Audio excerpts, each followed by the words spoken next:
Rose Dioro, and welcome to the Rosemoor Roundtable, a limited discussion series hosted by myself and Samantha Brentmore, covering a range of topics specific to the romance audiobook industry. This 9th roundtable discussion centers around crafting a story and writing for audio in the romance industry and beyond. The Rosemoor Roundtable is recorded over a live stream and produced and distributed by Brickshop Audio in podcast format. And now, here's Samantha. Hi. I'm really excited to have Christine and Kayley here today to dig into all of our curiosities about how you write the books and bring them to audio in the wonderful way that you have. And I'm going to kick us off with some intro questions so that people who don't know you can have a sense of what you've done and the type of work that you do. So I'm going to start with Kayley. 3 questions, and then it's coming to you, Christine. When did you publish your first book? When did you get into audio? And what would you say are the hallmarks or key things that someone would associate with your writing? Okay, I don't have a short answer for this. I apologize. We're not here for short answers. Hallmarks. So I write steamy romantic comedy, and I would say so my very simple genius tagline is funny, sexy, sweet romance, which I hit all those targets in equal measure in all my books, because that's just kind of my author's voice. And I think people expect a lot of banter and heroines who are varying degrees of sassy, and heroes who are good guys, no matter what their personality is. They're all good guys, and they're all the kinds of guys that I've known and liked in my life or would like to know. And then I think my books just make people feel good, and that's really important to me. It's pretty low angst, but I do like to make people cry, just to check in and make sure they're actually paying attention and care about the characters. So that's that. I published my first Kayley Loring book at the end of 2016. And it was one of those things where I just kind of threw spaghetti against the wall. I was still living in LA at the time. I was a screenwriter for 15 years under a different name.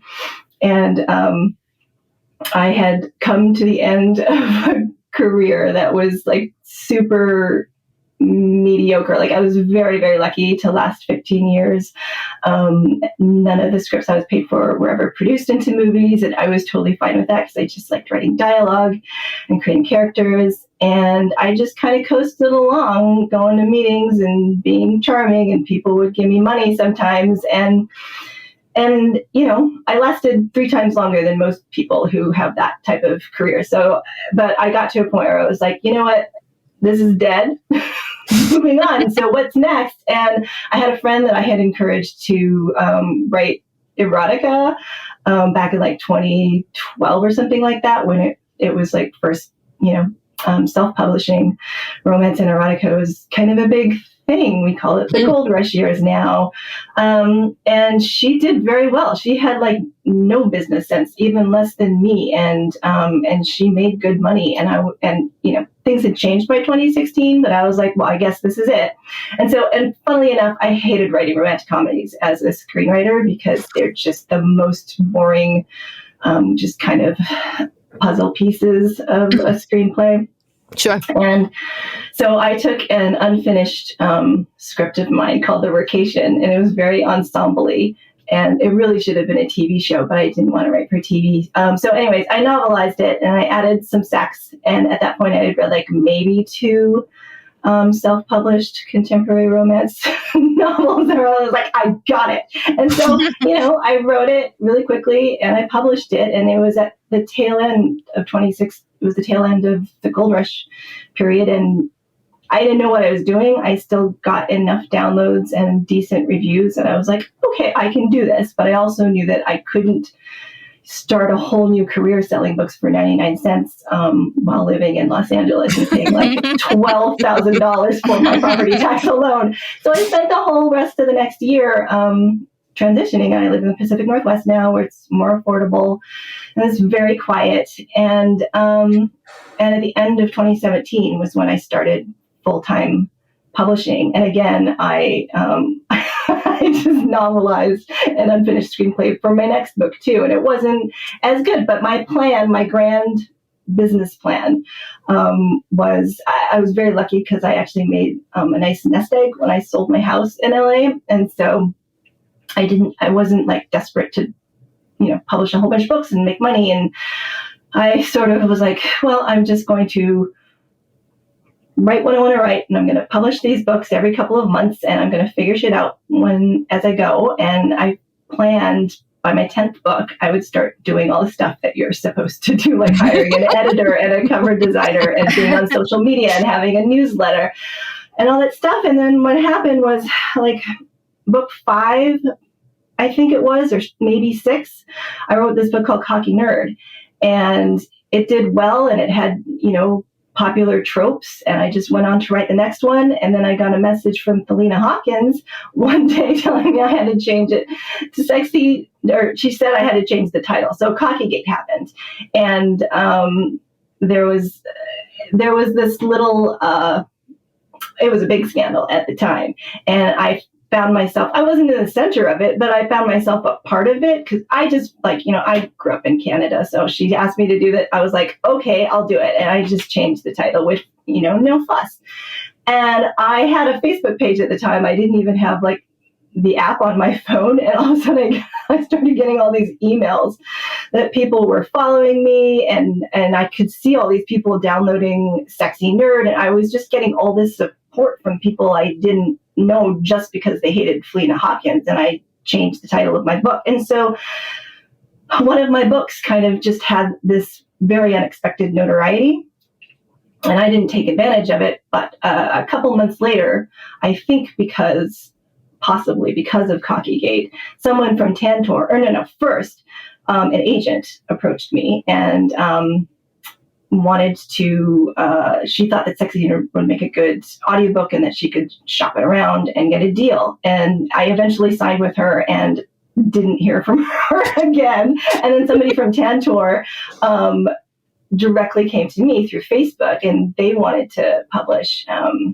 Sexy Nerd. And so I threw them to my agent, and right when I was about to sign the Tantor deal, my agent came in with a better offer from Dreamscape. And so I signed that. And, meanwhile, I hadn't listened to romance audiobooks at all. I was listening to audiobooks, had no idea that anybody would ever want to publish my books as audiobooks. So anyways, I had cast approval.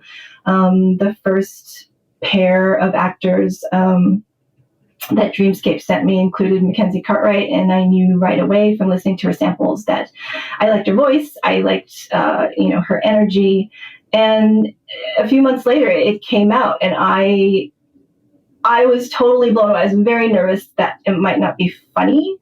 And it was. Anyways, the long story short is Mackenzie Cartwright was amazing, and she totally got the rhythm of my writing and the sassiness of my character. And the biggest surprise was that her guy voice was, to me, a lot sexier than the actual guy's voice. And so I reached out to her, and and it's not something I normally do, like, unless there's been some kind of, like a Facebook ad or whatever before that. But I found an email on the internet, and I reached out to her, and I told her, thank you for not being terrible.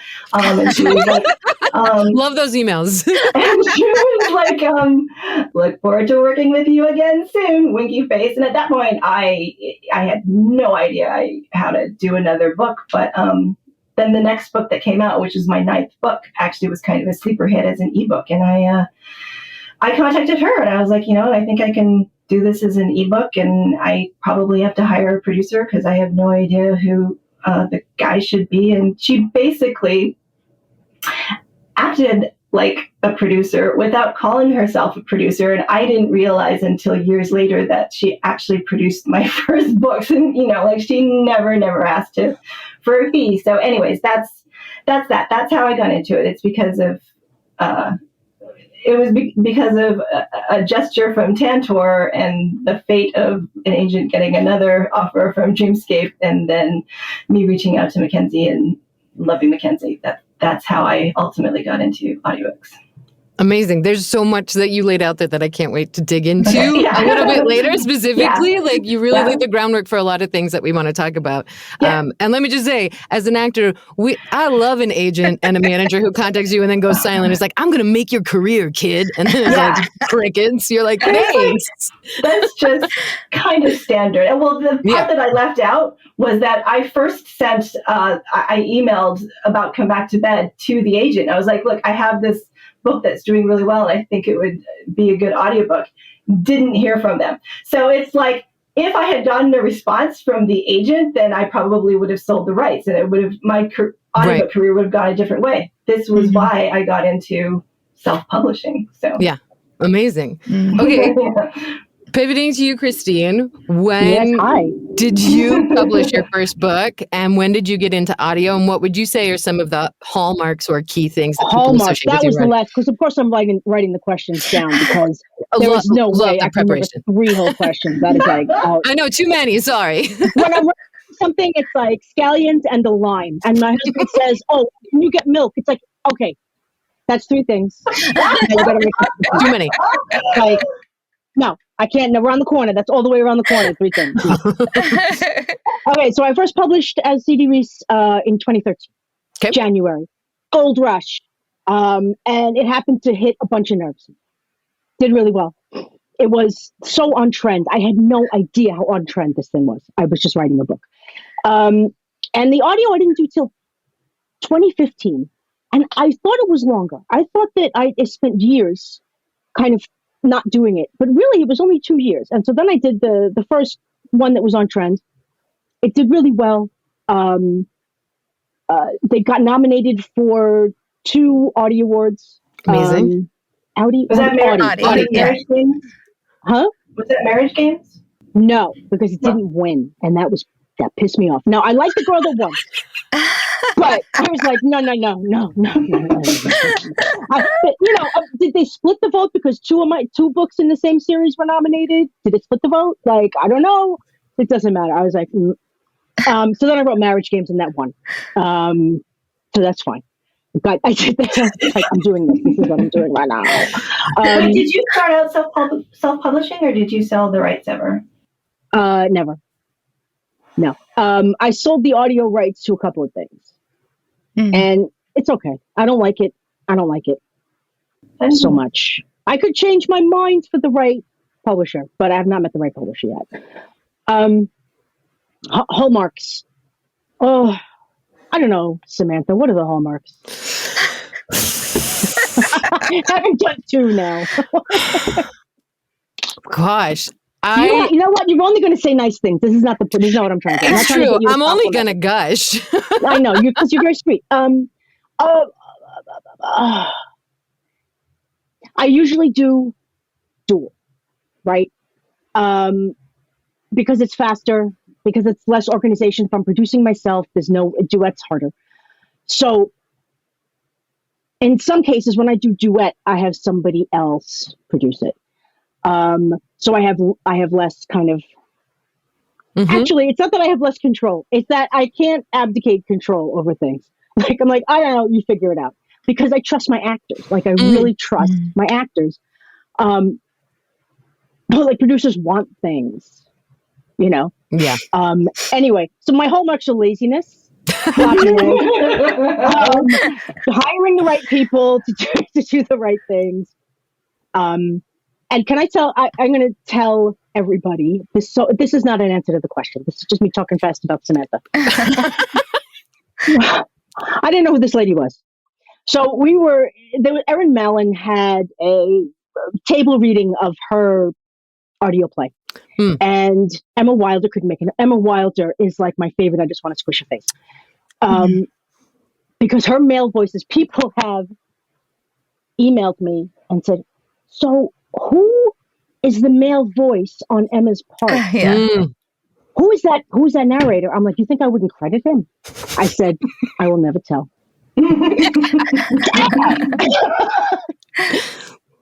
So anyway, so you took Emma's part because she was pregnant, right? And so it's all people I know, from Tanya Ebby over here to who was on the other end?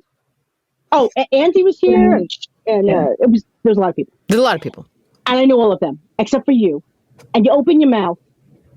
And I was like, she needs to be on my thing. Christine, I had the exact same experience. That's why I cast her. Guys, this is really uncomfortable. I feel when you gush.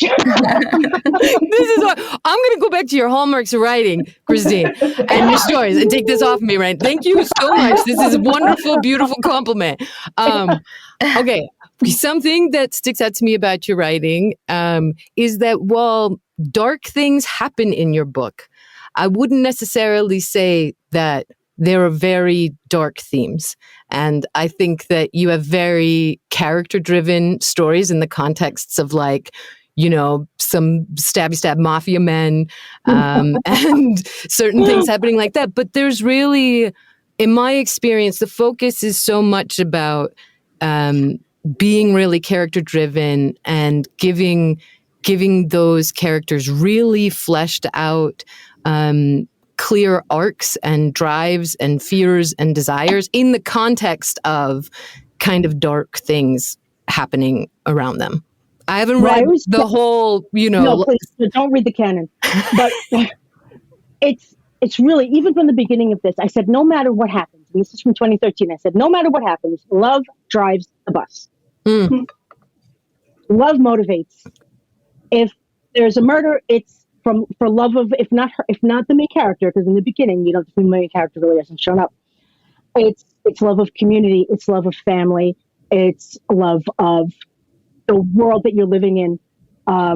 Even vengeance has to be motivated by love and not pride, right? Mm-hmm. It can't be motivated by ego because it's not interesting and it gets very arch. Yeah. So if you always motivate through love, you're going to find those. You're going to find those places. Mm-hmm. You know the ones. Yeah. The one. So this is a great. Can I just say your books are just so intelligently written and fascinating. Like I will preface this by saying that I have horrible reading habits, but I've been reading Marriage Games off and on for like 6 or 7 months. It's not because I don't love it. I love it. But it's just so fascinating, just the power dynamics and the way I'm learning so much about a particular kink, about the sub-dom relationship in the context of a married couple, a marriage that's in trouble, and they work together, and there's just so much power shifting happen. It's so genius. And I'm not really interested in reading about that stuff in any other context. And this is what I'm doing with my hand. To me. No, I mean, I can really say, and we'll get into this when we start talking about the challenges of writing spice, but I can say that the way you approach and write about kink doesn't fetishize it in a way and really connect. Yeah. And I think it ties back to that going from love and having fully fleshed out characters, that you understand why people are exploring or drawn to things. And even most recently in working on Blood Bride, there's so much thoughtful care of writing such a complex person that does not just be like, well, I'm into this now, not knowing anything, that they really work through, okay, this is new, and why do I feel complicated about that? Why am I okay? Why do I trust this guy? Mm-hmm. Why? Because you would have and this comes from, I have a screenwriting background too, and it comes from how do people actually react? You have someone in a house and they see a ghost. You're already in a place where nobody has been. Right? If they see an actual ghost, you're already where you're not supposed to be. I had a friend who wrote horror who said that should be the end of the movie, because you have now hit everything, right? Because everything from there is like a made-up world, right? So that's why when my sister used to be in the Twilight fandom, and so I was working with her on this, and she's like, why doesn't she realize he's a vampire right away? Why is she stupid? And I'm like, dude, if you met a guy and he did this and he did that, is vampire the first place you go? Right. Yeah. Even if you know he's into blood, then you go to blood kink. Right. You're not going to vampire right away. Right. That's not normal. Yeah. And I think that's what makes for both of you makes your writing so actable for narrators, because you're thinking about exactly what you're describing, Christine, of what's the human experience in this. And in order to act something, you need to really understand a character or character's humanity. Otherwise, what else are you doing there? And I think that's true for both, whether or not you're playing a joke and the comedy of a situation, or like the horror and like the tension thriller of it. So, okay, this is a great transition to starting to talk about writing then. So there's like so many, in this day and age, everybody's got like a how-to guide and a book and a masterclass that you can take, and there's one way to write, and that's not true. And we know in any creative endeavor, there's no one way to do something. But for you both personally, are there certain like proverbial sticky notes or reminders or things that you keep front of mind to help keep you on track to write like a good story? So for me, it's, I have to remember to stay out of my own way, actually. Like I overthink everything. I research everything, and I have to constantly remind myself and be reminded by other people in my life that what I write is people are coming to it for escapism. I wrote my first like grumpy boss fake relationship romantic comedy. It was called A Very Bossy Christmas. That's a good title. Thank you. I wrote the first one called A Very Bossy Christmas. There's more out there now. But while I was writing it, I was legitimately like emailing an HR person, and I was like, okay, just lay it out for me. If this actually happened, if this boss at this firm was actually requesting that his executive assistant, pretend to be his girlfriend, like what would happen to him? What would be the repercussions? And then, she told me, she's like, but Kayley, also don't worry about it.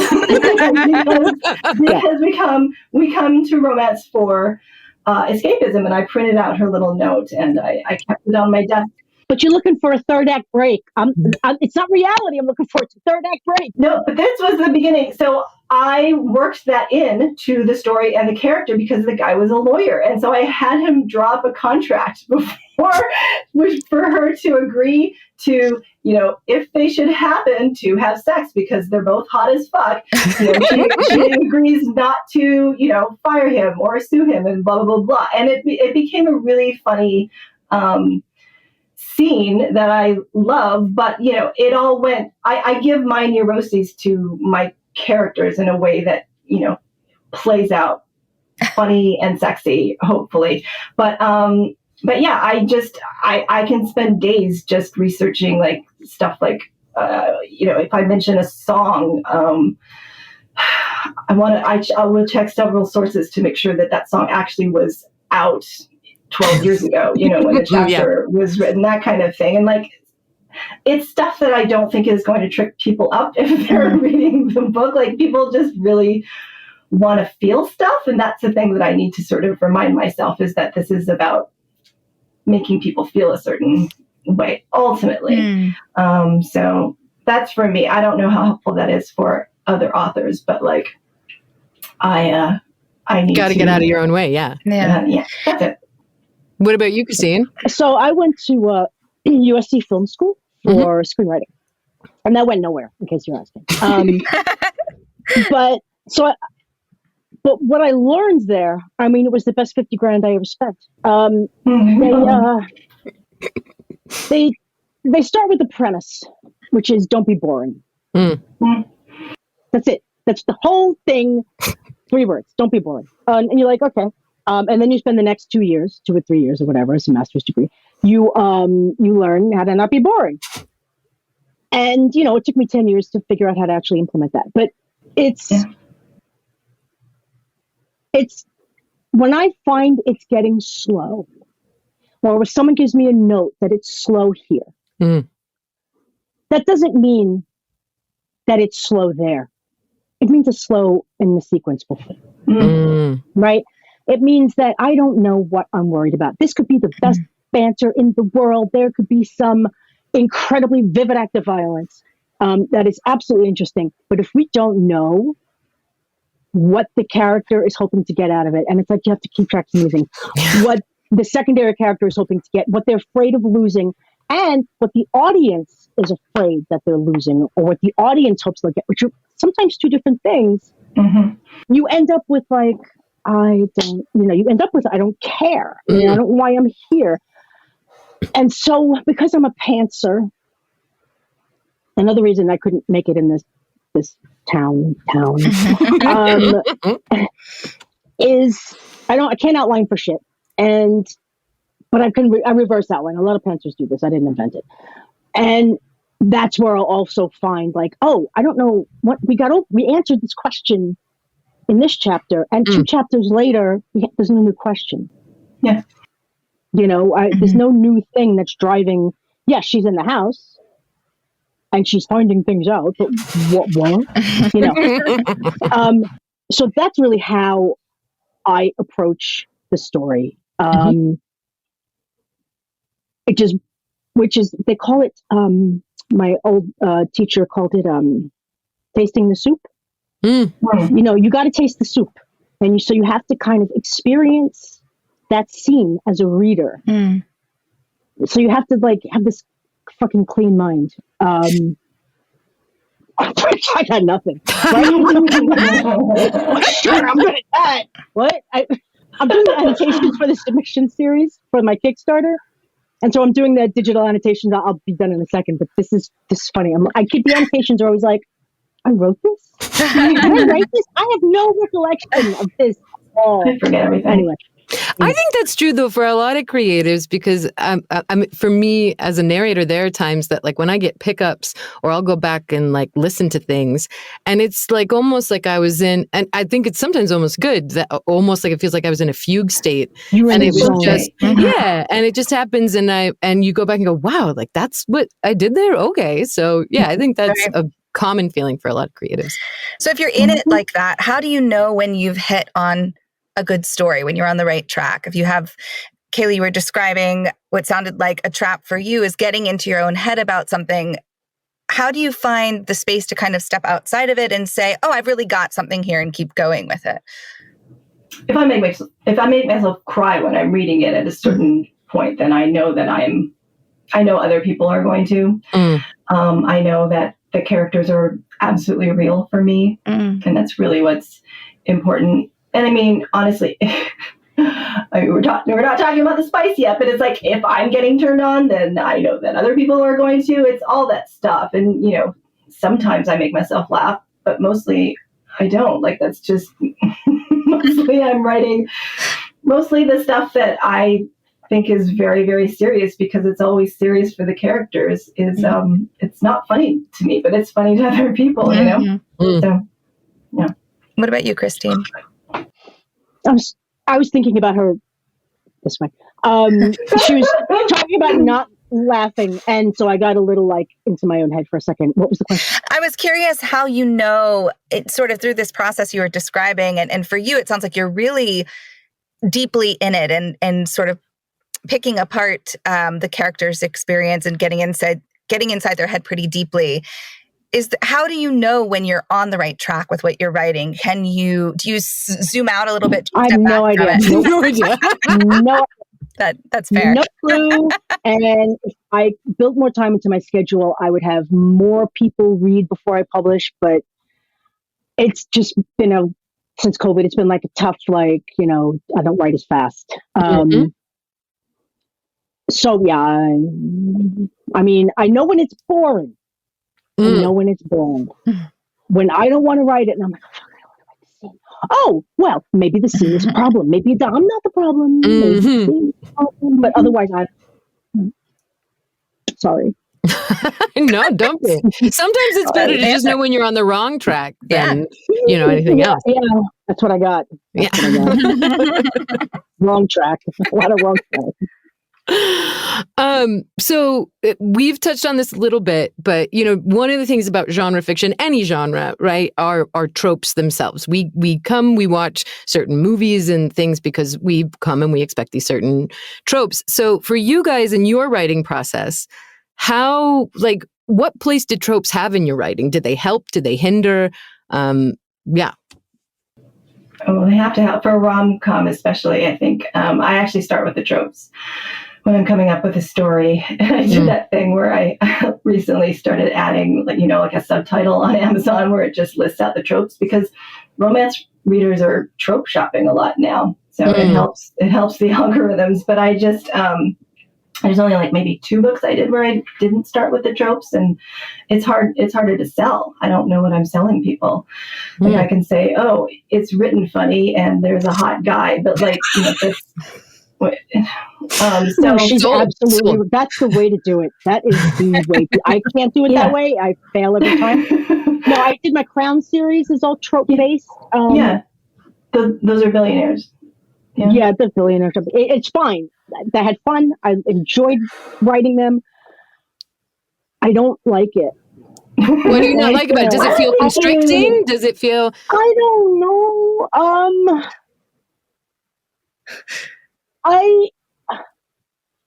Someone asked me, I wrote The Edge, right? I wrote The Edge, and it has not a single trope in it. A lot of sex. And happy ending and all that. And it's a main couple and all of those things. There's not a single fucking trope in this fucking thing. Can't market it worth the shit. Thank you, Kayley. You're absolutely correct. It's impossible to market without tropes. I mean, that's the issue. So, but the thing that I was thinking about this yesterday, because I was studying the document that you sent. So she read it. That's great. The thing about storytelling is conflict is what moves the story forward, right? And in a rom-com, the conflict is, the question and the conflict is, well, why aren't they falling in love? Why aren't they having sex now? Mm-hmm. And the answer is whatever trope you have chosen. It's because they're friends and they're afraid of ruining their friendship if they become lovers. It's because she's his best friend's little sister, and he doesn't want to fuck up the relationship with the brother, and blah blah blah. And the trope is the answer to a lot of questions. And I do things like I now will write the blurb. Sometimes I write it first, but I try to write it very early on, because then you have your signposts and you keep reminding yourself while you're writing the book, what you're promising the readers, and you got to deliver on the promise. And, and we'll talk about this later probably, but, I don't tend to necessarily deliver things in the way that people expected or in the way that other people would write it.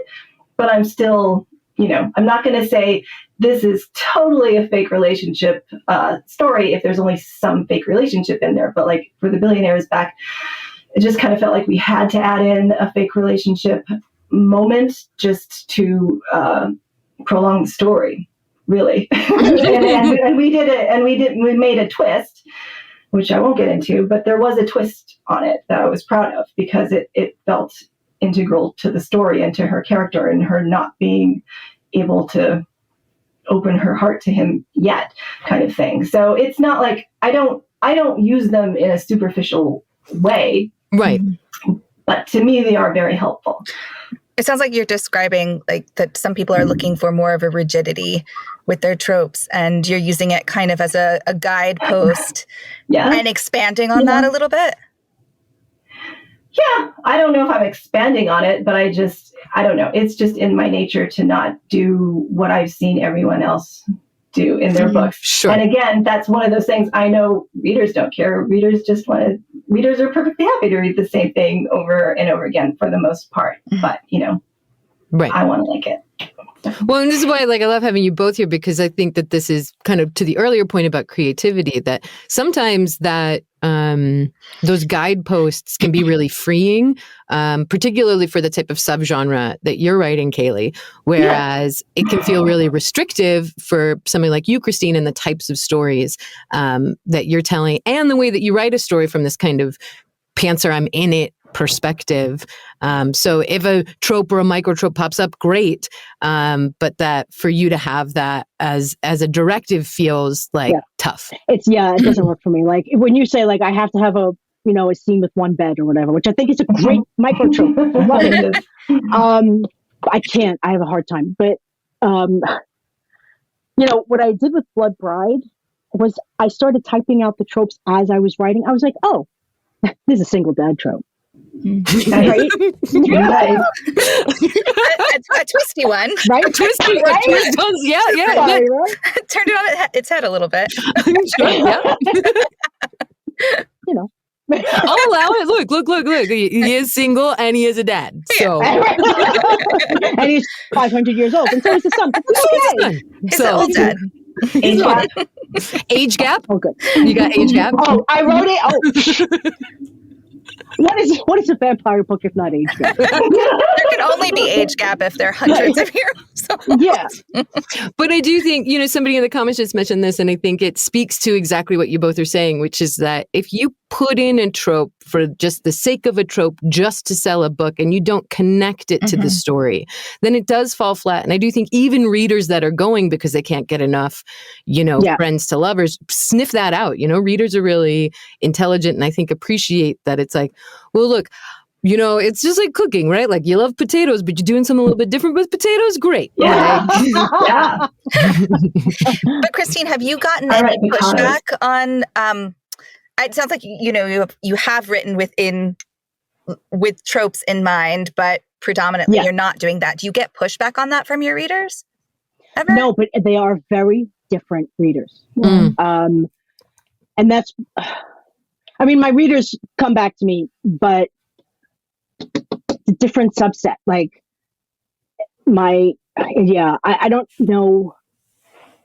First of all, standalone's different than series. Different readers entirely than series. And my backlist is all full of, hey, series of standalones about billionaires that are like kind of gentler, and then there's the mafia, which is not as mafia as somebody else's, but it's deeply Italian. And, and it's like, you're pulling just, and so I think, people who come to me very often come to me for me, for the way that I do things, which is fine until you do vampires and they're like, look, PNR is like one step over that.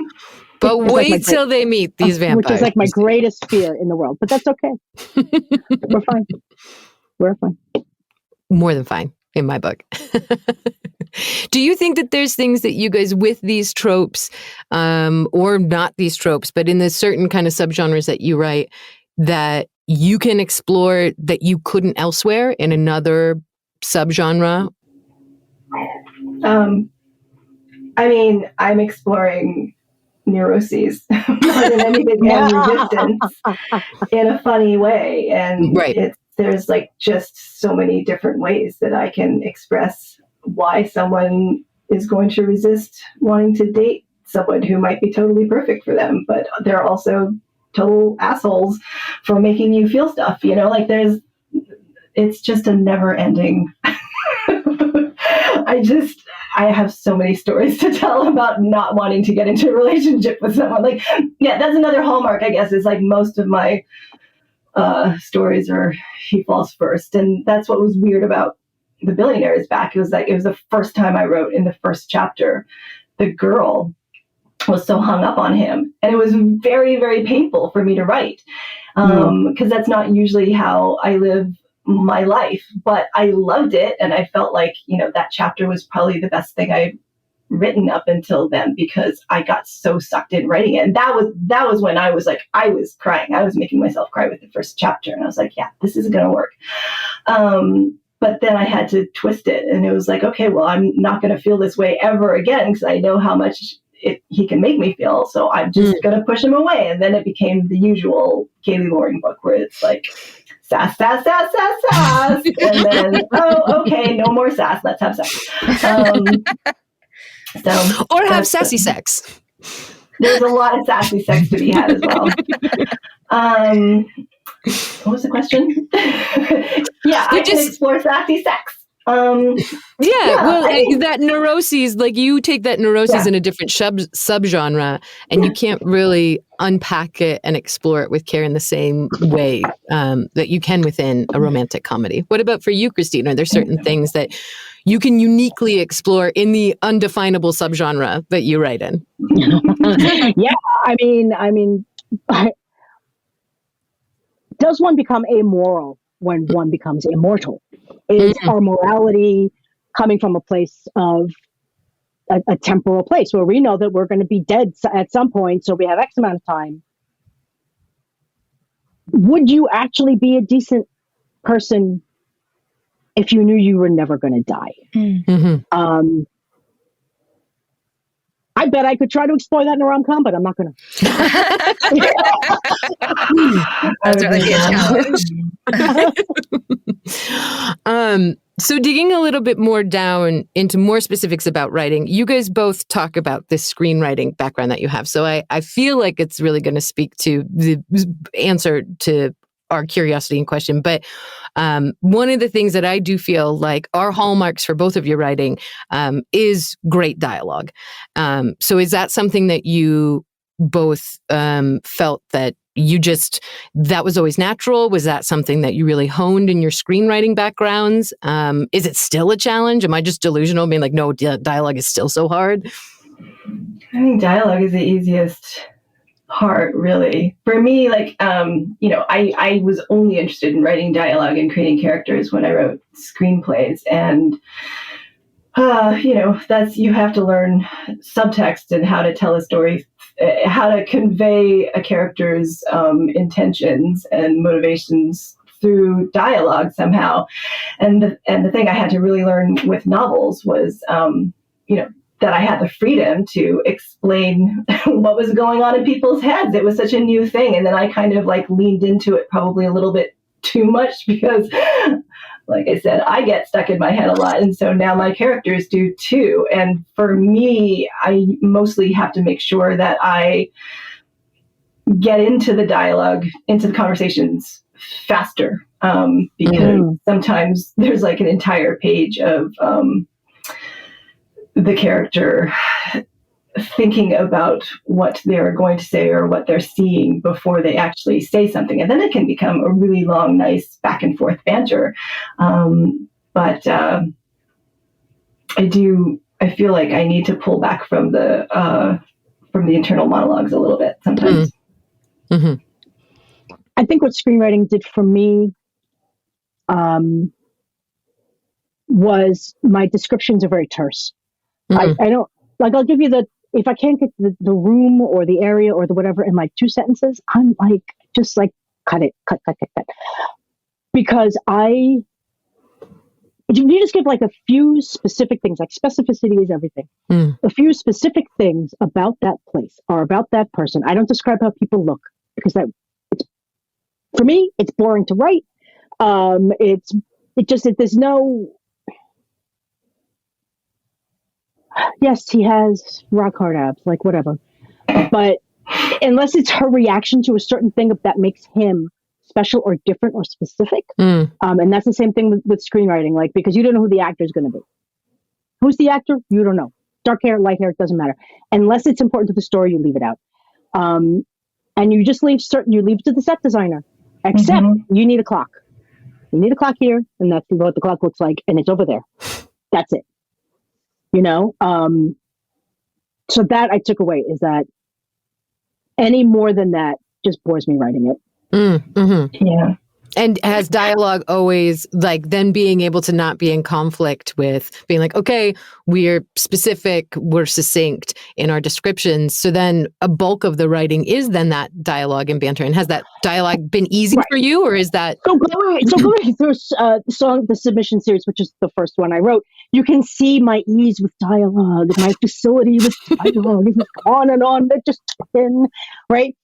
And now, because I have been kind of trained, reading a lot of romance books and seeing how it's done, I have started to add a lot more, not specificity, a lot of letting the reader know what's going on in la head.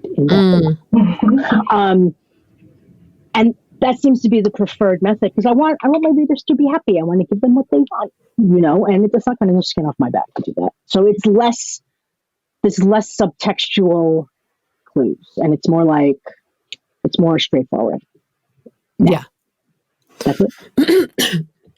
And have you had anything that you found that really just kills dialogue on the page? I'm hearing you say a lot of things that you have found that have worked really well, but have you come across an instance where you were like, this just isn't working? And what do you feel caused that? If I don't give them a prop or a strong tension of something they want to know from the other person, like if you just put them in a room and you don't give them something in the room to discuss, or something that they run into the room pissed off about or needing to know, or they need a reason to have the conversation. Even if the reason is we have nothing to talk about, like this happens in marriage games. There's nothing going on here. And that's attention, but you can't do that all the time. Right? So yeah, that's when I know that I have not set up the previous scene properly. Right. And it sounds like for your writing, a lot of the plot is moving forward through that dialogue, because it's not as heavy on some of the descriptions and other stuff. It's easier. It's so much easier to just say, I don't want to. It really makes out of her mouth. You don't need a whole thing. I don't want to. And then you know that he wants to, so he's mad. And he's going to push her. And I'm not talking about sex because we only do consent. Right? And now he's going to push her. And she's already said she doesn't want to, so she's going to resist. And so then you have that push and pull right there because she said the words. Right. Just said it. Yeah. Hearing you describe that just makes me think my background is in musical theater. One of my backgrounds is in musical theater, and I work a lot with writers on their emerging musicals. So you're a dramaturg? This is a whole other conversation, but I run a theater company that essentially serves as a little bit. I certainly help facilitate that kind of development in this theater organization that I run. Hard. It's so very hard. But what I was going to say is that with musicals, if you write there's no point in writing a song or placing a song in a scene unless the tension has gotten so high or some motivation is so elevated that it can't be anything else but a song. And it sounds what you're describing about where you place your dialogue feels a lot like that to me. That like if there's no reason for them to be having this conversation out loud, if it's something I could manage in their internal monologue, that I'm not putting dialogue there because it's not going to have the same forward motion that I want it to. And writing music and musicals and placing them within the scene is exactly like that. That's what's happening in my head. Right. I mean, I would say that more if the motivation before that is strong enough, and that motivation can come from dialogue, or it can come from interior monologue, or it can come from an action scene. Because if you have an event scene and the aftermath scene is where motivations change, right? So you have an event, say the event is the wedding and the church went on fire. You know that what they're going to talk about is that event before, and you need that aftermath scene. I have missed aftermath scenes so much. You absolutely have to need them. And then you can but then it can be, oh my God, I'm so upset. Did you see what? Yes, it's so. And it can be so much more effective to express motivation than to say, I want this through your mouth, than to say it in your head. Yeah. I have all of that. I'm like flashing hand signals. It's like But the conversations are really, I want this, I don't want this, right? That's kind of what banter essentially is, right? Yeah. I mean, yeah. And also that, like you were speaking of earlier, like really understanding your relationship to subtext, because particularly in rom-coms, when you are working with why can we, these tropes or the reasons that we can't be together, how is that infused in every little back and forth that you're having through this dance? And also, I think the hard thing in rom-com, and it's different for every rom-com that I get, is you really get a sense of an author who has an inherent sense of humor that is very specifically theirs. And you're like, okay, great, I'm bringing out the sense of humor. And somebody who maybe doesn't have like a great natural sense of humor or is trying to chase a joke that they think people want. And like, how do you find, like, was screenwriting for you like the way that you're like, no, I found my voice and how to tell a joke and how to keep that movement back and forth? I did. Yeah. I wrote plays as well, and short fiction, actually. But I think I could just be an asshole and say that I'm a very intuitive writer, but I was thinking about it, and I think what being an intuitive writer is like, I actually have 100 thoughts and make 100 choices very, very quickly without realizing it. Right. Because like I've been doing this for so long that a lot of it feels like it's coming naturally to me, but I actually am making a lot of choices and decisions really, really fast. And so for me, that's the easy part. I mean, the timing of things is, that's super easy. It's a joy. Yeah. Well, you're great at it. Okay, so I want to talk about spice. I want to make sure we have time to obviously talk about the audio piece of this. But before we walk away from crafting stories, we've kind of hinted at writing spice. So as somebody who's not a writer, my instinct is that writing spice seems like a skill that's like a calculus of having a good instinct for it, plus a bit of research, then plus just practice of writing these scenes. Is that true in your experience, or what do you think? How did your skill kind of develop, or how did you find your skill for writing spice? Christine. May I go first? You don't have to. Do it. I know. I've been fucking for a long time. Yeah, right? You know? I didn't start fucking. I've been fucking for a while. I think I started this when I was, late in life. So to me, you just make it interesting. You props. And I'm not a big sex toy person. Which is fine, no judgment. But right. So when I say props, I don't mean that. I mean, the bed is a prop. The table is a prop. The copy machine is a prop. Mm-hmm. What kind of sex is it? It's the same as anything. It's the same as you go in with an emotion, you go in with a motivation, you want to get something out of it. And by the end of the scene, the motivation and the intention change. Mm-hmm. So it's really driving the plot for you. It needs to drive the plot as well. Yeah, it's like it's like an interview scene in a mystery, right? So you got the detective and you got the suspect, and and you know what you have to do, right? You know the mechanics of it. I'm going to ask you a question, and you're going to answer, and you're going to lie, and then I'm going to do this. And that. If you know why you're going into that scene, and why everybody's going into that scene, then you have an interesting scene, even if the mechanics of that scene are like something that you've seen 1,000 times. Mm-hmm. I imagine I know the answer to this already, just based off of what you're saying about how tropes play out in your writing. But for you in writing, in dipping into kink or specific types of sex, do you find that just comes to you in writing the scene, or do you ever set out to write a particular type of sexual encounter ahead of time? I have to say that structurally, anal comes at a structural place, right? I mean, this is just what it is. It's facts. It's facts.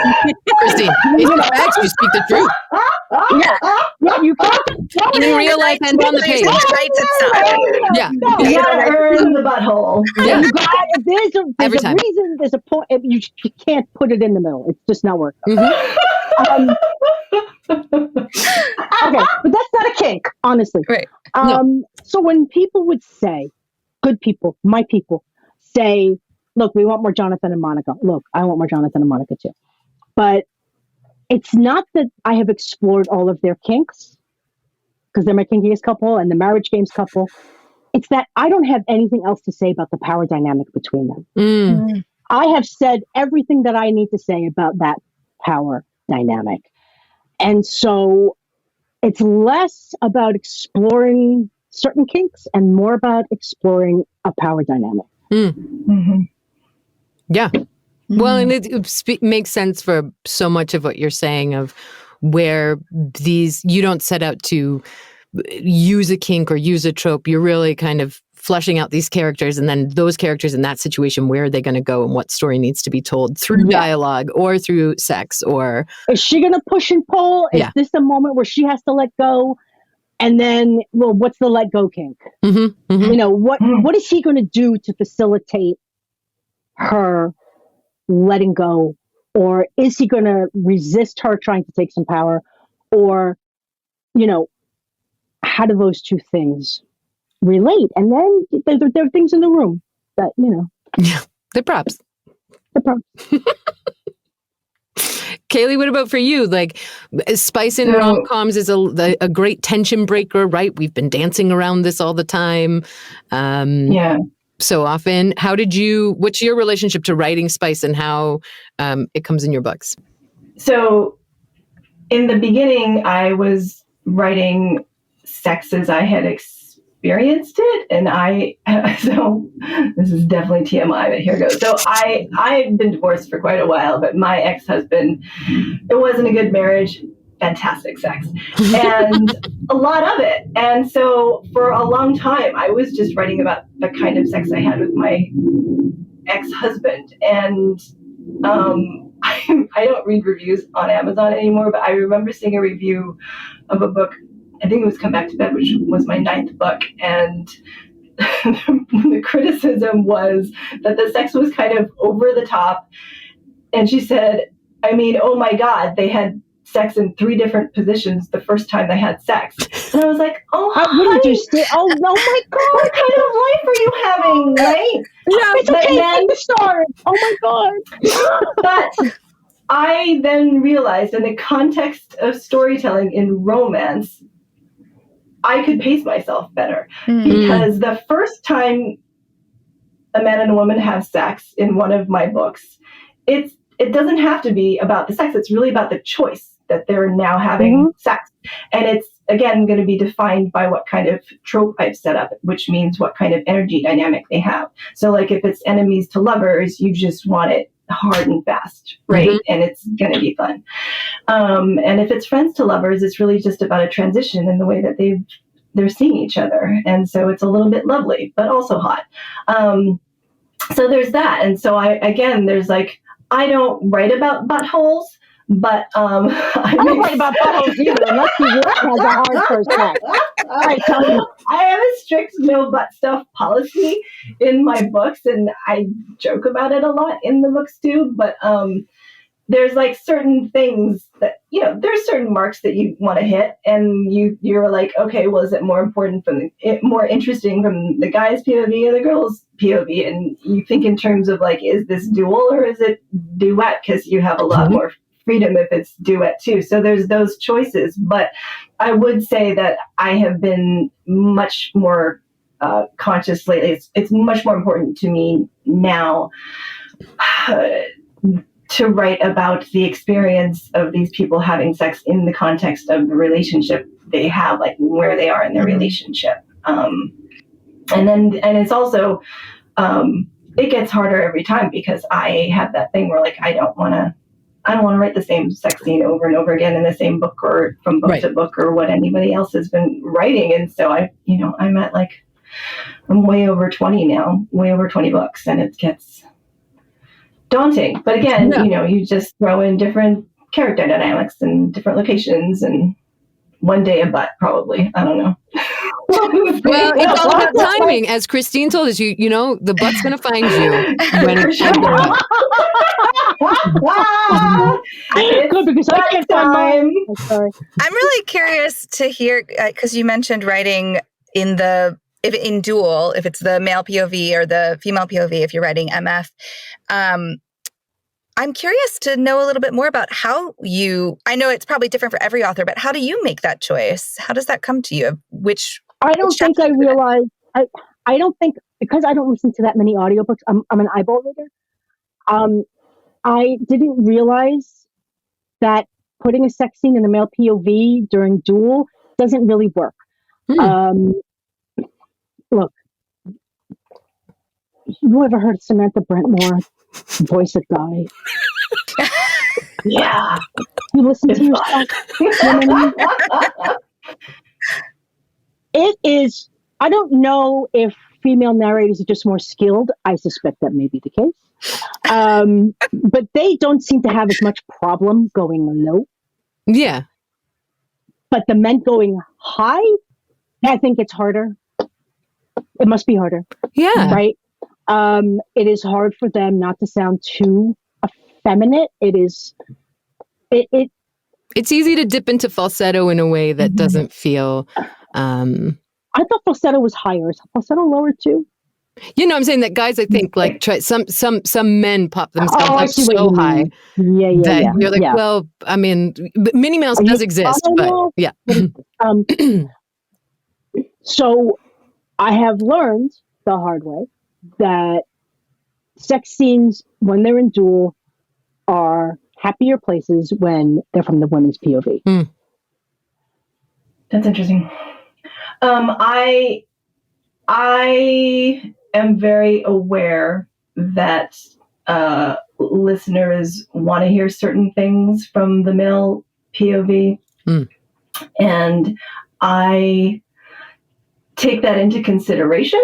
It's not always the reason that I will do something. For me, it's more like who's really receiving the action and really going to be responding emotionally. And also, like, when I write a blowjob scene from the female POV, honestly, I worry sometimes that it just reads like the Kayley Loring guidebook to how to do a blowjob. So I will do that from the male POV because he's having an actual response to it, right?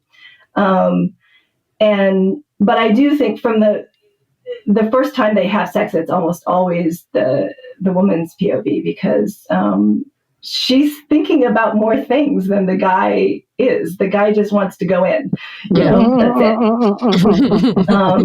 And the woman, I can there's just, and like back to Samantha Brentmore again, but like this scene that I wrote when they first have sex and the billionaire is back, I spent an entire week writing that because it was the most slow burn book I've ever written. And we had established how much she cared about him in the very beginning. We know how much she's resisting him up until then. And it's finally happening. And I was like, it has to be epic. And I knew I didn't want it to be because he did respect her as his brother's, his best friend's little sister. Yeah. It wasn't going to be crazy sex all at once. But I wanted to just really mean something, and I didn't want her to suddenly lose all of her inhibitions and the neuroses, but I also didn't, I was like, you kind of just want to get to the sex. But I can't just abandon the fact that she is going to be in her head a little bit. So it was this balancing act. And I wanted her to finally enjoy his body and all that kind of thing, for him to be gentle with her and to her to notice it. And it was just this very, very long chapter. And it was the only, I would say, chapter 1 and that chapter was the only one. I knew he would be amazing, but those were the 2 chapters where I was like, if those chapters work, the whole book is going to work. And then I heard, I cried listening to both of those chapters when I listened to your files. There was a lot to do. There were a lot of shifting dynamics in that one chapter, and it was so beautifully performed. You nailed it. So. Thank you. Thanks. This is just getting really weird. One of the things that I love, my favorite, whether or not whose POV these sex scenes come from, for me, what's so satisfying when I'm prepping them or narrating them, and I don't know, Rose, what your thought is on this, but to the point of it needs to be connected to plot and it's pushing things forward. It's always, for me, it's most satisfying when we're sticking with the POV of the person who's changed or impacted or experiencing the most through this from kind of a plot or character arc perspective. Or conversely, somebody that you're trying to hold a little bit of mystery from. Sometimes if I am not given his or her POV in something, I'm left wondering what did she experience in this? And then I get it in the next chapter in a really exciting way. But I think it's, when it's intentionally used, I think when that POV is intentionally used in Spices. And there's a comment in the chat that says from Nana Malone, apparently at some point said, the sexy needs to be in the POV of the person who has the most to lose, which I think speaks to what you're saying, Samantha, a little bit. Yeah, it's a little bit like that for sure. Okay, so we've mentioned this now in the kind of dual, which starts to get us into audio, which you both have done for many years now. So when you started consistently putting books out in audio, how did that start to influence the stories that you guys tell? Oh, for me, it was so amazing. It was so great when I realized that I could write for actors again. The first book that I did that was Back for More, which was, I think, it was in 2019, towards the end of 2019, where I actually booked Teddy and Mackenzie when I started writing it. And at that point, I had been listening to romance audio and a lot of Teddy stuff. And I was, when you start listening to Teddy Hamilton, he's got that like ASMR kind of quality to his voice, and it's just so lovely. And it's right in that range. It's right in the range. Right? And he's such a good actor too. And I was starting to listen to podcast interviews, and so I got a sense of what his personality was like too. And so I added stuff, but I did, one of the traps I think when you do write for audio is to try to give, if you're in oral fixation like I was back when that was where everyone was talking about audiobooks, I saw all the comments about what people like and certain words they like to hear. And I had never used the word pussy in a book before or in my life.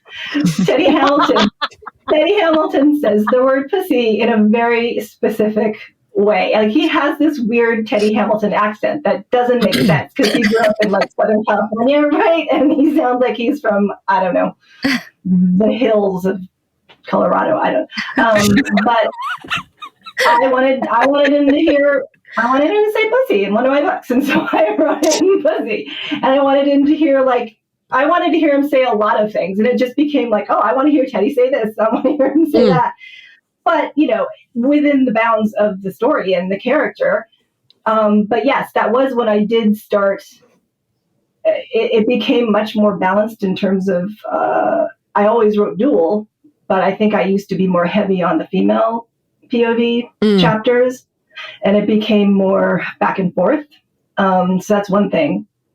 And then when it came to when I realized I could do duet, I lost my mind. I have one series, which is the Brody Brothers, which was literally, it was completely written for audio, even though the audio didn't come out simultaneously because I couldn't work it out that way. But the whole thing was cast a year before. It was like everybody was booked a year before, and it's 3 books, 3 brothers, the parents, they were all the same in the book. It was very important to me to have the same cast so it would feel like a family in a series.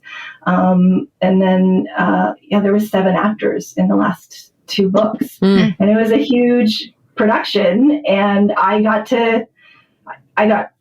actors who could sing and do accents and child voices. There were single parent romances, and it was just, I literally had a field day. Like I just went nuts, and I was very aware at that point of everyone's skill set, and a lot of like what their personalities were like, and it was so much fun. I was kind of directing in my head as I wrote. And that's the kind of thing you can do for duet. Incredibly expensive. I don't think I can do it again unless I do a Kickstarter. I don't know. Like I am like going to have to mortgage the house. Yeah. And I can't even imagine because you did a Zoom thing, right? Because my stuff was just duet edited. For some scenes, right? Yeah. Samantha, I hired Lyric Audiobooks because I'm like, I don't know, I'm not, like I can produce my own, but not You're not going to coordinate that circus? No, they're just doing amazing. Brittany was an amazing. And Brittany's on here. Yay, Brittany, for holding down the fort. She did all the things, and I mostly had to do things I wanted to do. I didn't have to do anything I didn't want to do except for but she's doing all the things, and dealing with me, which I always do have to do. So maybe it's Kayley, I was going to ask you, especially for the series where, was it a series all in duet, you said, or what, a single book? Because you said a series.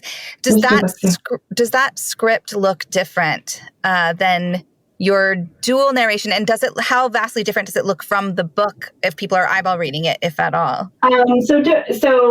Those scripts were heavily prepped, and because there were so many different characters, and each character got a different, it's color coded. Mm-hmm. All the lines were highlighted. Yeah, we all have to do that. And so like for that was the thing I didn't want to do. That I had you can get really great preppers, and so they will go through and I always double, triple checked after the prepper went through it to make sure that they got everything right. And then there's also notes about accents, like, which character has an accent, and if there's like a celebrity impression, I would put in a link for an impression. And like I had, so what it looks like, I also write in the intro and outro, the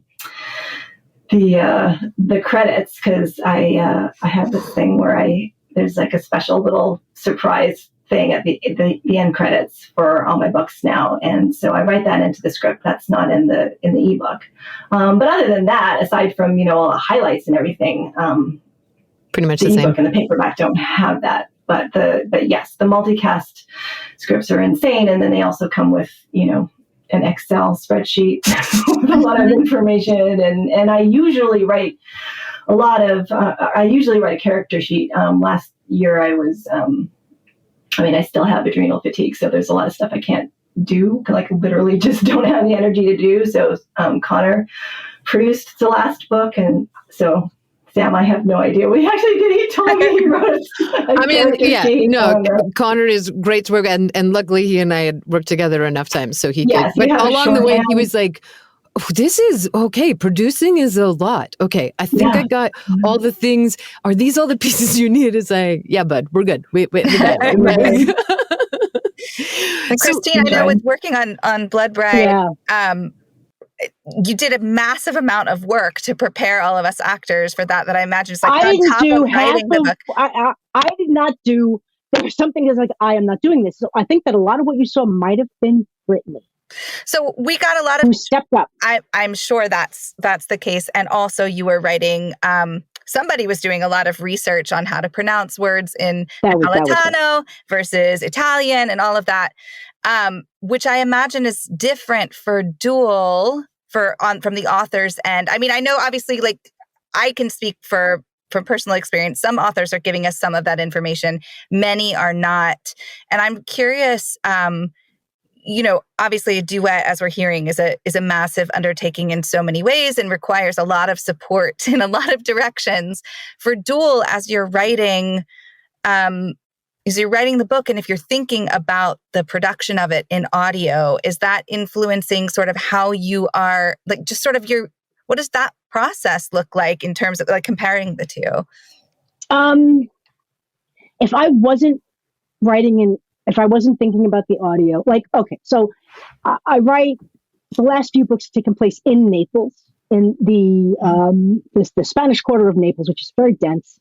There is literally another language spoken. It's recognized as another language. It's based on Latin. And then, so it took me, I cannot tell you how long to find somebody. I went to Rare Florence, and that's where I met Napolitan people who could help me use Napolitan instead of Italian, which is fine. Mm-hmm. But then I wrote it down. Okay. And it's not a written language. Yeah. It's only spoken. So it's got like things end with there's a vowel, the letter C, C, and an apostrophe. Yeah. And I'm like, how am I going to tell these people how to pronounce this? Yeah. And even if I told you how to pronounce it, I have readers who are eyeball reading who are like, what is this? I don't know how this works in my head. Yeah. So I had to take a lot of it out, and I just put like a few like flavors of that. And then I sent YouTube videos of Another Dumb People talking, which was funny. So as I was writing this one, I constantly had to mark any place there was Italian, and and regular Italian, any place there was upside down, any place. There's tisking, a lot of tisking in Italian, and as I'm researching the different tisks, I'm realizing that it's not going to be actually helpful in audio because it's like it sounds the same, but everything else is different, but it's not really helpful for you. So I had marked every tisk because I was going to, and I'm like, and then I had a vampire who was 500 years old who was not raised speaking what we would call now Italian. So what is his accent like? What does he sound like? He was raised speaking that whatever, not colloquial Latin, but the whatever.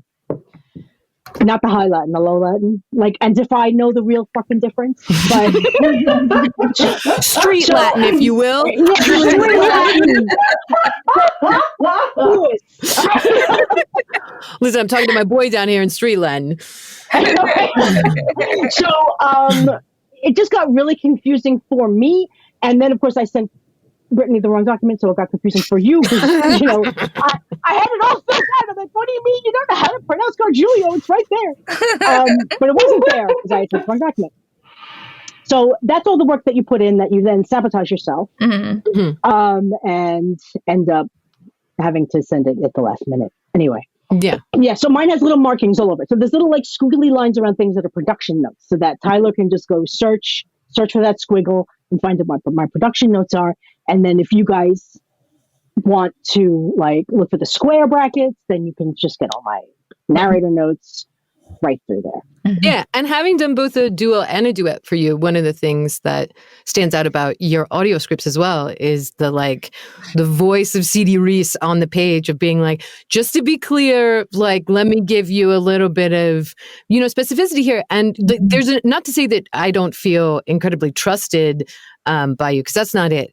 I do appreciate that sense of like, I want to be hyper specific about what we're doing here. And I think there's so much to the point about the accents and the pronunciations. Your specificity is really appreciated and gives us a lot to know what we're aiming for and finding. I'm also like, my mafia books, they are deeply culturally Italian. So I want to respect that. Yeah. Because I'm Italian also. But there was another, so like I left this note for Jason, which was like, so Carmine takes a French fry and he's like, this is shit, So Carmine, he fell asleep in like 1974. I'm not going to get into it. Woke up now. And I had to write him a note and say, look, he's not being a snob about McDonald's fries.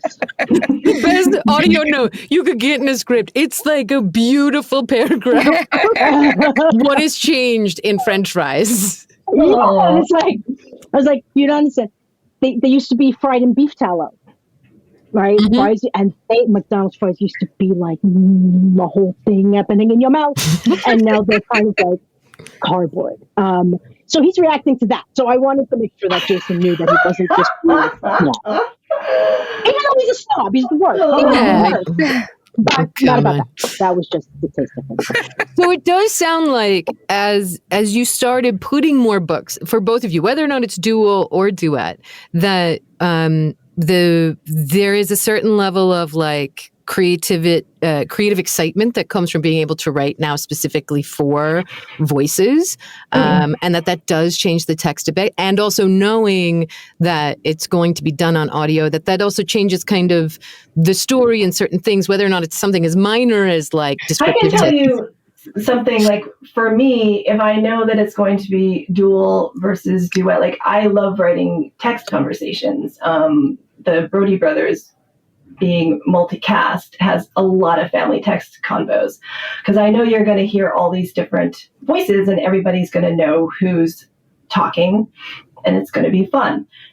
For dual, like in The Billionaire's Back, I didn't do as many. When I am writing text conversations, I tend to keep them between, like for Claire, it was between her and her female best friend, more than normally I would write. There would be like a lot of sexting between the guy and the girl. And for Connor's chapters, it was a lot more. And not that you guys can't do those voices. I just feel like for in text conversations, especially, they're more fun in duet. But if I'm going to do it in dual, I want to make it sort of easier for the actors. Mm-hmm. So like the Connor texts were like between him and a guy or an old lady or something like that, because he's really good at doing old ladies. He really is. He really is. I would write him a whole old lady. Yeah, this is true. Oh my God. A whole ass old lady. No. One of my favorite Connor performances is Ma Cannavale, which I will just give that character to you, C.D. Reiss. You can just write a Ma Cannavale character. She's actually, she married into an Italian family, but she's an Irish mammy from That's Boston. funny. She's That's from Boston. funny. So Grandma, you're Irish. Come on. Yeah. But he does that. He does it in a Boston accent. He made her sound sexy. She's like a 60-year-old mom. He somehow made her sound sexy. Sexy. You're sexy. I'm going to be 57 in like 5 minutes. Hot. It is hot. So, okay, obviously, I want to be mindful of time, and clearly we could go on for so long about so many things. I love this chat so much, but I want to pivot to make sure that we just get a little bit more time for some things. We've talked a lot about some of the challenges of bringing things to audio and some of the ways it impacts, particularly with the rise of like AI. People are looking at costs and things like that. And so I think people are really maybe reconsidering their relationship to putting books in audio. But for you both who have had a lot of success, and it sounds like creative fulfillment, what are the things for you as authors that you find so the most satisfying about having your books produced in audio? I don't even know how to articulate it. It's so much. Like, it just, for me, the first time I get the audio files back and hear the narrator reading my book, it feels like a gift to have these people literally bring these characters in this story to life. It's thrilling, and it is I do encourage people who like to eyeball read to experience it in audio too, because it absolutely elevates it, and it's a whole new experience, even if you know the story. But for me, I grew up with actors, and I really missed, that was one of the things, I didn't really miss living in LA. I missed being around actors all the time. And in this way, just working with actors is very fulfilling for me. And the actors kind of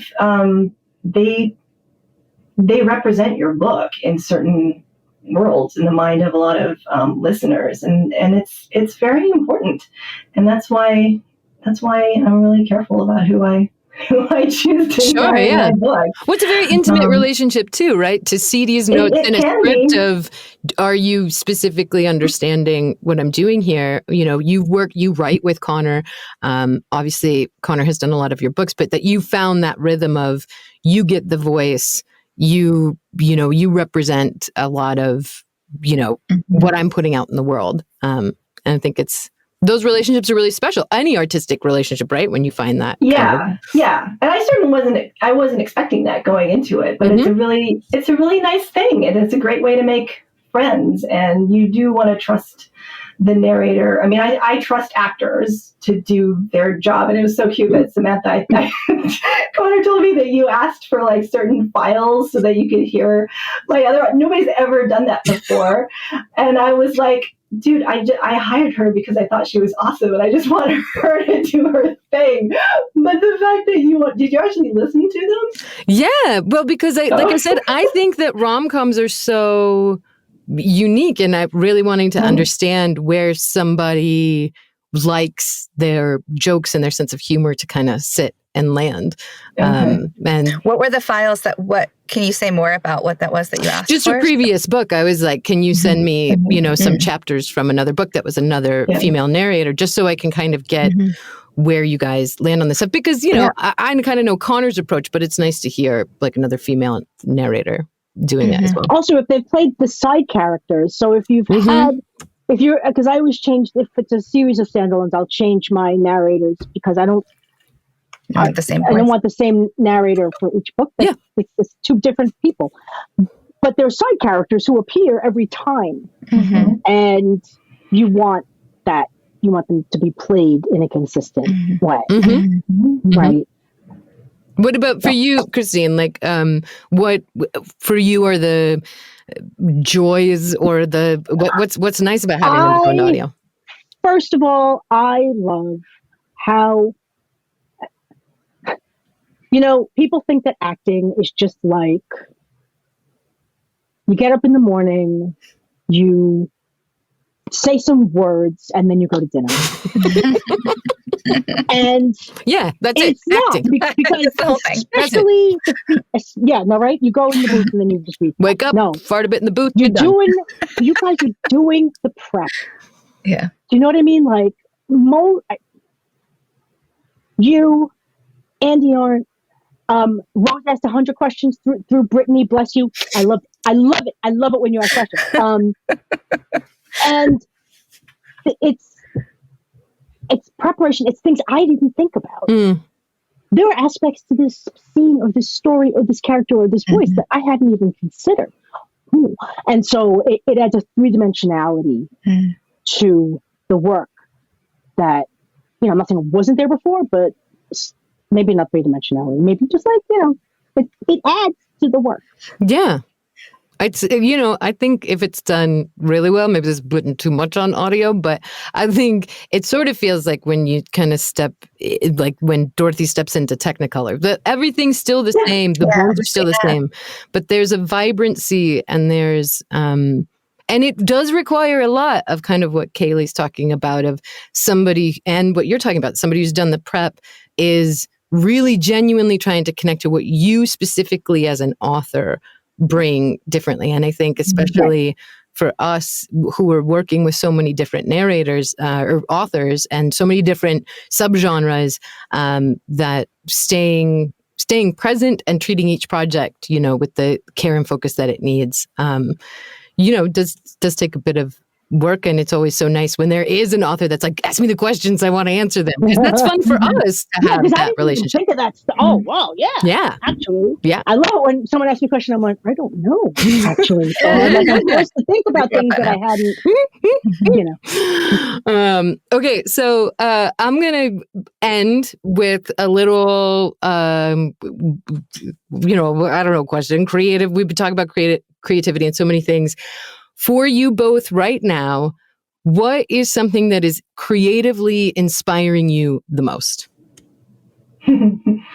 I started watching the Eras tour on Disney Plus. And it just made me feel like such a happy girl, and it's just such a joy to watch like such a successful woman that we've seen grow up, just embrace everything. And I don't know, just watching it again, it comes back to like, that's just how I want to make people feel when they're experiencing my book. And so I think I'll just be listening to a lot of Taylor Swift to get through this next book. She's an incredible poet. She really is. She makes it seem easy, but she's done a lot. And I just, it just reminds me to get back to how I want to make people feel. And if I could somehow translate the energy of a Taylor Swift album into a book, then what a wonderful job I've done. Yeah. I have been, I love making shit. And so for my Kickstarter, I made so much shit. I did all the art. I did all of the graphics. I did all of the things. I learned Adobe Illustrator, because it was the only way to do what I needed to do. And you're doing all your graphics. That's me. Okay. Yeah, you should see the cover for Blood Bride. Is like, I mean, my kid, the special edition is like, it's in layers, man. It's got layers. But I can't show it. I can't show them in it. But I am. You see me, right? Like, I'm so excited to do like the end papers yesterday, and I'm like, the end papers are just like so making more things, and I've been blessed with this kind of extra skill that I can use to kind of get charged up. Yeah. The variety really speaks to me. That sometimes what actually fills my creative, what you both kind of talk about, is that getting outside of the format that you work in to feed the well and still like creatively engage with it really speaks to me. And being able to. It's so much fun. Yeah. Oh, it's like a whole new. Anyway, what's your answer to that question, Samantha? Oh gosh, what do I do? What's creatively inspiring me right now? This is terrible. No, I asked the questions here. You know that this is not how this works. You broke her. You really did. I'm really bad at it. I should have known better. I'm getting ready to get my hands, like we're on the today is Persian New Year, which I'm celebrating, which is great, which is the beginning of spring, and I'm getting ready. Do you have a goldfish? Oh, well, so I've learned my lesson after many dead goldfish in my lifetime, that I have this like ceramic thing that somebody made that has like goldfish in it. So those ones can't die. But I'm getting very excited because I love like tearing stuff up, and like we live out on like 37 acres, and so it's like getting ready to be the time where I can get like shovels and sledgehammers and like work it out. And there's no wrong way to garden out here because there's just so much space. So it's like that's what's getting me juiced up and ready to go, like get my hands in the dirt. What about you, Rose? I think for me, I'm watching Schitt's Creek for like the 5th time or something. I've watched it so many times, but it's been a while. And I'm someone who I have no space in my brain to remember details of anything, like anything I consume. So it's like new every time. But I think every time I've watched that show, I've been so floored by the specificity in the acting, in the writing, but especially in the acting. It's such a masterclass to me in, first of all, in how comedy is, when done really well, is it's often, I think it's at its best when the performer is really specific in what they're doing, when they go really deep into whatever it is zaniness their character is doing. And I don't know, just watching that show, that's what I see with every actor. And it's so inspiring to me every time, just a reminder of, especially in the work that we do as narrators, I think because it's so, we're telling an entire story and conveying who these people are just with our voices. Specificity is key. And so I think that's what's inspiring me at the moment. Lovely. Can I just say that you had the hardest job, Rose, in Blood Bride. There is a vampire who was turned at 14 just as his voice was changing. And he's 500 years old, but he's 14. And his brain is plastic like a 14-year-old, but he's this old. And so he's got these powers. And so it's kind of a mess. He's a messy guy. And thank you for tackling that, because I knew when I was writing, I was like, oh, some narrator's going to kill me. And I thought it was a really fun challenge. Thank you for the talk. Yes, she stuck the landing. There was definitely a moment where both. I can't wait to hear that last scene that he's in. No, it's really great. And again, like I think Rose, in my creative friendship with her, loves the challenge of that specificity, and so watching her work that out and find that was like. Really, I do have to say the gift that you gave us, and I think the gift of these duets when we do get to do them live is being able to really watch your peers work and how they work, especially in the rise of like, we don't go to studios anymore. We're all in home studios. So like, we don't even get that. And so I think all 4 of us were like, oh, whoa, like, look at you do that and make those choices. And like, that is so, I'm so impressed and I really admire you, and was really great. So for all the work and the money that these duets take, there's so many things that you can't quite put your finger on that are gained through it that are really special. So thank you for that. And thank you both for giving us your time today. Yes. It was fun. Thank you. Thank you all so much. Thanks, guys. Thank you so much for joining us for the 9th Rosemoor Roundtable. You can follow today's guests on social media or find them on their websites, which we've linked in the details. To keep up with what's next on the Rosemoor Roundtable, you can subscribe to this podcast on YouTube or the app you're listening to now, or follow Samantha Brentmore at Ms_Brentmore, or Rose Dioro at Rose Dioro VO on your social media platform of choice, where we will both be promoting the next discussion. Thank you to Brickshop Audio, our producer and distributor for the podcast. And thank you for listening. See you next time.